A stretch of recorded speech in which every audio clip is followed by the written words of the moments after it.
ప్రవీణ్ కుమార్ పవిత్రమైన ఉద్యోగాన్ని, ఐపీఎస్ ఉద్యోగాన్ని, డీజీపీ అయ్యే ఉద్యోగాన్ని వదిలిపెట్టిండు. వరుసగా రాజకీయాల్లో ఓటమి చెందుకుంటూ 2 సార్లు వచ్చిండు. ఒకసారి ఎమ్మెల్యే, మరుసటిసారి ఎంపీ. ఇదంతా చూసి కొద్దిగా ఇబ్బంది అనిపించిందా? మంచి ఉద్యోగం, ఆహ్లాదకరమైన వాతావరణాన్ని వదిలిపెట్టి కొద్దిగా ప్రజలు నన్ను రిసీవ్ చేసుకుంటలేరు, ఇంట్లో రకరకాల మోసాలు ఉన్నాయి అని ఎప్పుడైనా అనిపించిందా?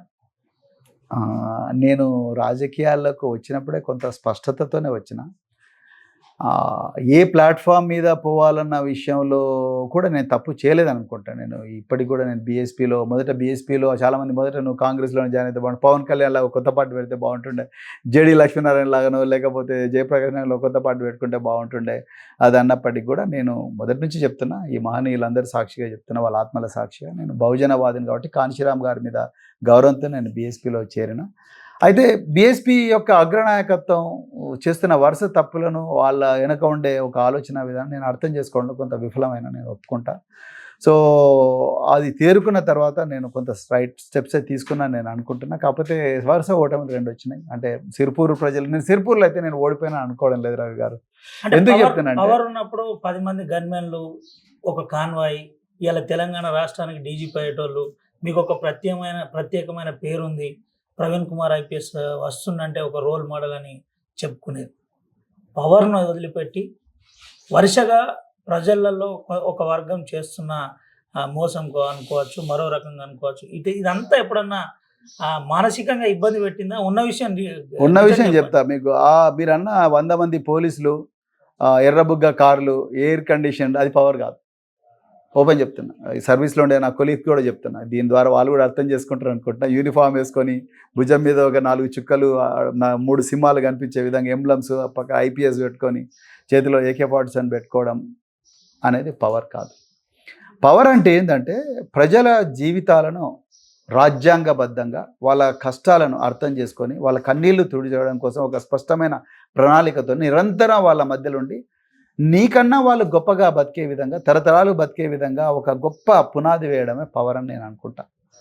నేను 7 సంవత్సరాల జీవితాన్ని నేను ఒక్కోసారి అనిపిస్తుంది, అసలు రాజకీయాలకు ముందరనే వస్తే బాగుంటుండే అనిపిస్తుంది. కానీ ఒక్కసారి అమ్మో రాజకీయాలకు ముందరనే వచ్చి ఉంటే నేను సోషల్ వెల్ఫేర్, ట్రైబల్ వెల్ఫేర్ సెక్రటరీగా చేయకపోతుండే, ఒక రవినాయక్ను సృష్టించే అవకాశం పోతుండే నాకు. ఇలా నేను నా దగ్గర చదువుకున్న పిల్లలు ఎయిర్ ఫోర్స్ పైలట్స్ అయ్యారు, రైట్? తర్వాత మీ మానస పుత్రిక social welfare and tribal welfare కొంత ఇబ్బందుల్లో ఉంది అని అంటున్నాం. దాని మీద ఏదైనా ఉద్యమం జరగబోతుందా రానున్న రోజు? ప్రస్తుతానికి అలుగు వర్షిన ఒక అధికారి వచ్చినట్టుంది. ఆమె కొంచెం మంచి రెప్యుటేషన్ ఉన్న అధికారి, మరి ఆమె చేతులైనా బాగుంటుందని నేను అనుకుంటున్నా. మధ్యలో కొంత ఇబ్బంది పడ్డవాడు వాస్తవం. ప్రభుత్వం కేసీఆర్ గారు మాకెంతైతే ఫ్రీడమ్ ఇచ్చి గైడెన్స్ ఇచ్చారో ఆ ఫ్రీడమ్, ఆ గైడెన్స్ ఇప్పుడున్న ఈ కాంగ్రెస్ ప్రభుత్వం ఇవ్వడం లేదు. దానివల్లనే ఇబ్బంది పడ్డాయి గిరిజన గురుకులాలు కానీ, తర్వాత సాంఘిక సంక్షేమ గురుకుల, బీసీ గురుకులాలు పూర్తిగా నిరాదరణకు గురైనాయి. కానీ మరి కొంత ఈ అధికారి ఎంత పోరాడుతుందో నాకు తెలియదు. కానీ మరి ప్రభుత్వం అనేది, కాంగ్రెస్ ప్రభుత్వానికి ఫోకస్ లేదు రవి గారు. ఏం చేయాలి, ఈ విద్యార్థుల జీవితాలను ఎట్లా మార్చాలి, వాళ్ళకి ఎలాంటి సదుపాయాలు కల్పించాలి, ఏ విధంగా బడ్జెట్ కేటాయించాలి, ఏ పోస్టులు తీసుకురావాలి, ఎట్లా అనేది వాళ్ళ మీద ఫోకస్ లేదు. మనం ఇట్లా మాట్లాడుతున్నామో ఇలా గాంధీ హాస్పిటల్లో మోతీలాల్ నాయక్ అనే నిరుద్యోగి మా పోస్టులు పెంచాలని ఉద్యమం చేస్తున్నాడు. నిరుద్యోగులు, గురుకుల విద్యాలయాల్లో చదువుకున్న ఉద్యోగాల కోసం అప్లై చేసిన నిరుద్యోగులు కాంగ్రెస్ అధికారంలో లేనప్పుడు వాళ్ళ అధికారం రావాలని వాళ్ళు చెప్పిన మాయమాటలు నమ్మి బస్సులల్లో రాష్ట్రం అంతా తిరిగి వాళ్ళని గెలిపించిండ్రు. ఇలా అదే బస్సులలో, పోలీసు బస్సులలో వాళ్ళని తీసుకుపోయి పోలీస్ స్టేషన్లో అరెస్ట్ చేసిండ్రు. నిన్న ముఖ్యమంత్రి కార్యాలయం దగ్గర, ఇంటి దగ్గర గడబడి చేస్తే, గాంధీ భవన్ దగ్గర. అంటే అసలు ఈ ప్రభుత్వానికి ఒక ప్రణాళిక లేదు. వాళ్ళ ప్రణాళిక అంతా కూడా మనం అధికారంలో ఎట్లుండాలి, అసంతృప్తి ఎట్లా చల్లార్చాలి, బీఆర్ఎస్ పార్టీ నుంచి ఎమ్మెల్యే ఎట్లా కొనుగోలు చేయాలి, అదే ప్రణాళిక. సో దానివల్ల గురుకులాలు కనీసం ప్రతిపక్ష హోదా కూడా లేకుండా చేయాలి అన్న అది కళ వాళ్ళతో అవుతుందనండి. అయ్యే పని కాదు, వాళ్ళతో కాదు, బీజేపీలతో కాదు. బీఆర్ఎస్ ఈజ్ ఏ పార్టీ, ఉద్యమ పార్టీలను ఎవ్వరు కూడా ఏమైనా గుంజే ప్రయత్నం జరుగుతుందా?